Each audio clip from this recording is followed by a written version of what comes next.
little while ago, I was speaking of some of the daring that Beethoven showed in his Third Symphony. Well, Mozart was also a pretty forward-looking composer at times. If you'd like proof of that, listen to this brief excerpt from one of his symphonies. This is a minuet, which is usually a fairly well-behaved dance of a sedate character. But notice the tremendous dissonance that Mozart piles into these harmonies. It gives you the feeling that, while this may have the rhythm of a minuet, it's music that's emotionally charged.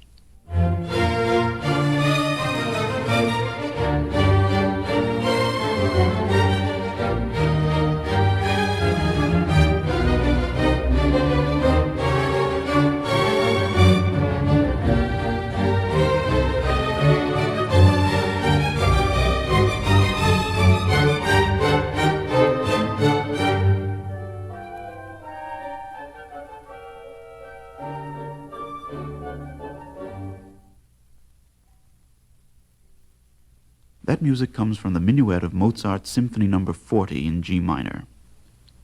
Once again, Columbia has called upon the Rochester Symphony Orchestra and its conductor, Erich Leinsdorf, to make a new recording of this work as part of its Entree series. The first movement begins like this.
The other side of this Columbia recording of Mozart's G minor symphony contains what is probably the best-loved symphony ever written. It's the famous Unfinished Symphony by Schubert. I never stopped being amazed at the endless flow of melody that came from Schubert, and how different this man's life was from that of most famous composers. He was a very shy person, never made public appearances, remained all but unknown during his lifetime. And yet he could write music like this, which incidentally he himself never heard.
In a way, it's very fitting that this one single Columbia record by the Rochester Philharmonic Orchestra under Erich Leinsdorf should contain both the unfinished symphony of Schubert and the G minor symphony of Mozart. That means that there are paired on a single disc two of the finest works by the two composers who can be considered the greatest natural musical geniuses that the world has ever known.